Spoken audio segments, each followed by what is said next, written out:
இல்லந்தோறும் பன்னிரு திருமுறை வழிபாடு என்கின்ற அமைப்பிலே ஐயாவுடைய பழனி ஐயாவுடைய அந்த ஆன்மா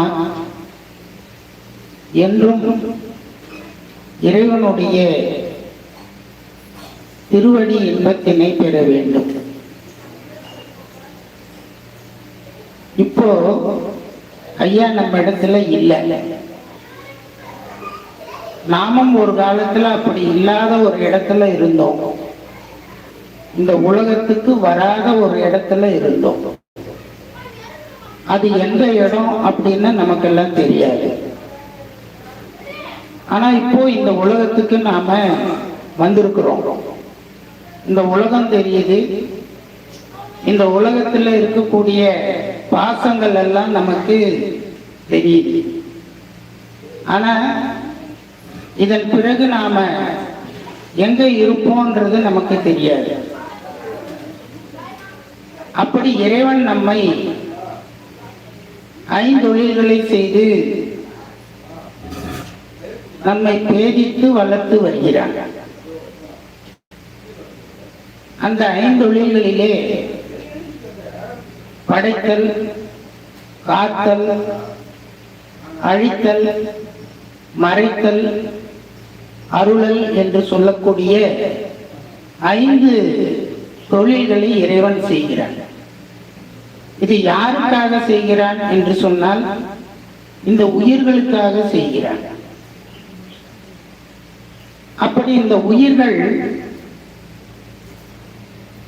இந்த உலக போகங்களை எல்லாம் அனுபவித்து தன்னையும் மறந்து தன்னுடைய தலைவனையும் மறந்து என்றாவது ஒரு நாள் தலைவனுடைய அந்த பேரின்ப வீட்டிற்கு தகுதி பெறும் என்கின்ற ஒரு நோக்கத்திலே இறைவன் இந்த உயிர்களுக்காக 5 தொழில்களை எந்த நேரத்திலேயும் சோர்வில்லாமல் செய்து வருகிறார். அதனால்தான் மாணிக்க வாசகர் சொல்லுவார், நல் இருளில் நட்டம் பயின்றாடும் நாதனே என்று சொல்லுவார். அவன் ஒரு தொழிலை செய்கிறான் என்று சொன்னால் அந்த தொழிலிலே எந்த தொய்வும் ஏற்படாது. அப்படிப்பட்ட தொழிலை செய்யக்கூடிய இறைவன் நம்ம எல்லாம் ஈடேற்றும் வகையிலே நமக்கு இறைவனை தெரியாது என்கின்ற ஒரு காரணத்திற்காக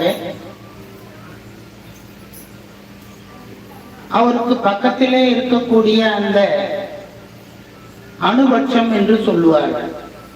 அந்த அடியார்களை எல்லாம் இந்த பூலோகத்திற்கு அனுப்பி அவர்கள் வாயிலாக பல அரிய செய்திகளை எல்லாம் இந்த உயிர்களுக்கு அனுபவமாக கொடுத்து அந்த அனுபவத்தின் வாயிலாக இறைவனை அடைய வேண்டும் என்பது இறைவனுடைய நோக்கமும் அருளாளர்களுடைய நோக்கமும் ஆகும். அப்படி நாமெல்லாம் ஐயா மட்டும் இன்னைக்கு ஒரு சொர்க்கலோகத்திலேயோ இல்ல ஒரு போகம் நிறைந்த ஒரு உலகத்திலேயோ அனுபவிக்க வேண்டும் என்பது நம்முடைய நோக்கம் அல்ல. இந்த உலகத்திலே பிறந்த அத்தனை உயிர்களும் இந்த போகத்தை அனுபவிக்க வேண்டும் என்பதற்காக அருளாளர்கள் அருளி செய்த 12 திருமுறைகளிலிருந்து இறைவன் முக்தி அளிக்கக்கூடிய அந்த பதிகத்தினை நாம் விண்ணப்பம் செய்து ஐயா பழனி ஐயாவுக்காக மட்டுமல்ல, இந்த குடும்பத்தை சார்ந்த அத்தனை பேருக்காகவும் உற்றார் உறவினர்கள் நண்பர்கள் அனைவருக்காகவும் இந்த முக்தி பதிகத்தினை நாம் விண்ணப்பம் செய்து எல்லாம் வல்ல நஞ்சுண்டேச பெருமானுடைய அருளையும் வேத நாயகியினுடைய அருளையும் நாம் பெற்று பூயோம் என்று கூறிக்கொண்டு முதலாவதாக 12 திருமுறைகளிலிருந்து முதல் திருமுறையாக ஞானசம்பந்த பெருமான் அருளை செய்தது